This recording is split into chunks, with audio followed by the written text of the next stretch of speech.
안녕하세요. 네, 빌딩 코디네이터 이철규입니다. 네, 오늘은 코로나19로 인해서 소상공인들, 자영업자들이 굉장히 지금 어려운 시기를 보내고 있는데, 더불어서 상대적으로 그 상가 임대를 준 임대인들도 굉장히 어려운 시기를 지금 보내고 있습니다. 그래서 오늘은 그 혼란스러운 임대인, 임차인들에 대해서 한번 알아보도록 하겠습니다. 얼마 전에 그 민주당 대표께서 금융권 대표자들에게 임대인이나 임차인들의 이자 인하 방안에 대해서 한번 질의를 했었는데, 금융권 관계자는 뭐 서민들 고통은 뭐 충분히 10분 이해한다 하면서도 은행의 부실 위험이 있기 때문에 꽤 곤란하다는 그런 입장을 발표를 했습니다. 현재 정부에서는 자발적으로 임대료를 낮춰주는 그 착한 임대인에 대해서 뭐 세금 공제 혜택을 지금 주고 있는데요. 공제액의 한 50%까지 세액 공제를 해주고 있는데, 기간을 원래는 뭐 금년 말까지로 했었습니다만은 내년 6월 말까지 연장하기도 했었습니다. 그래서 그 착한 임대인들의 세액 공제율을 더 확대하는 방안을 지금 고려 중이라는 점을 말씀드릴 수가 있고요.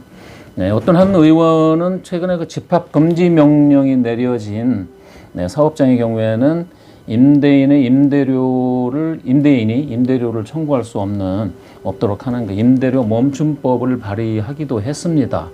동시에 이에 대한 보완책으로 세금 멈춤법까지 또 같이 발의를 했는데, 이건 뭐 재산권 침해 논란을 의식한 후속 조치라고 생각이 됩니다.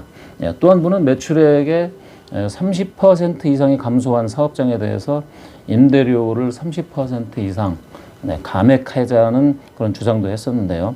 이렇게 되면서 뭐 결정된 사항은 없고 임대료 시장이 상당한 혼란만 주고 있는 현실입니다.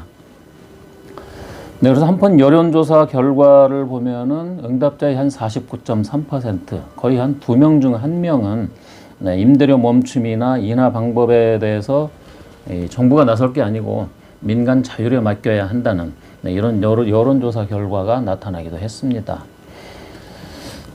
그 코로나19로 인해서 경기가 어느 정도 위축이 됐냐 하면은요, 전국의 중대형 매장이라고 하면은 뭐 한 3층 이하, 그리고 면적으로는 약 한 100평 이상, 이 정도를 중대형 매장이라고 하는데, 3분기 영업 그 순소득이 2분기 대비해서 26.3%나 감소했습니다.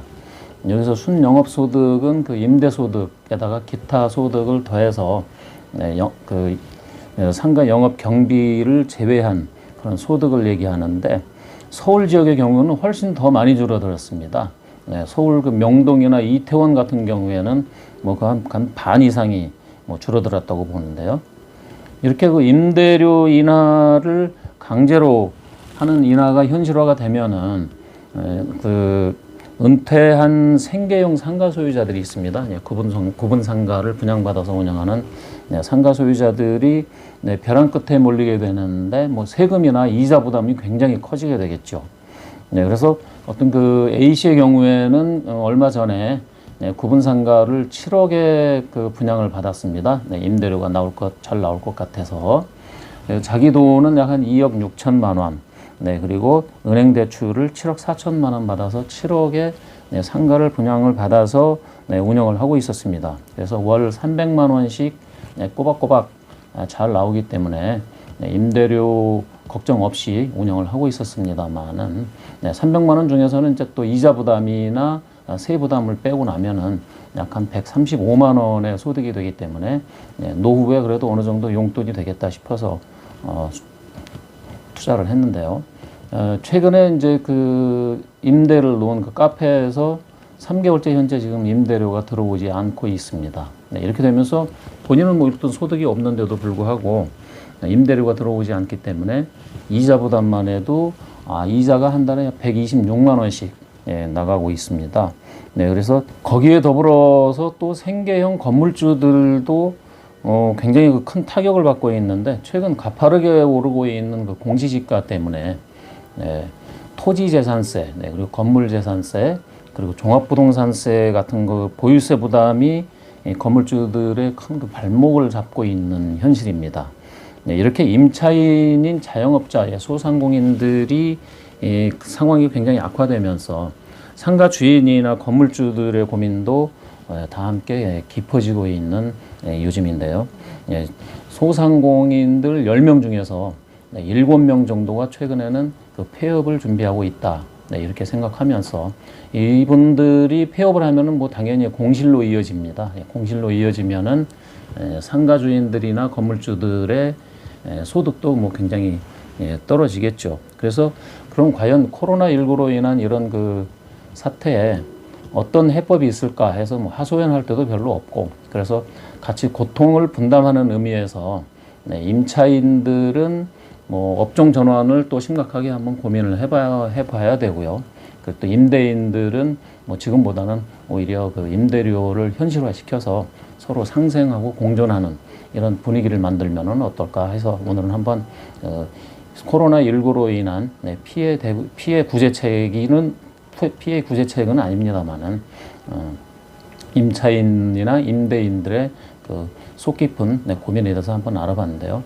여기에 가장 뭐 큰 해법이라고 하면은 뭐 정부의 요청 사항이기도 합니다만은 뭐 해외에서처럼 뭐 캐나다나 일본 이런 데서는 정부에서 지원을 많이 해주고 있습니다. 그래서 결국은 본인들이 해결하기가 어렵기 때문에 정부에서 적극적인 지원만이 이 난국을 해결할 수 있는 그런 그 해법이 아닌가 이렇게 생각을 해봤습니다.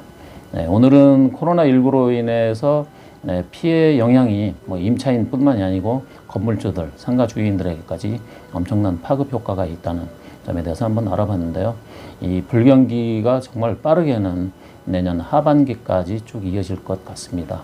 그때까지 모두들 용기를 잃지 않고 힘내서 열심히 버텨주시기 바랍니다. 감사합니다.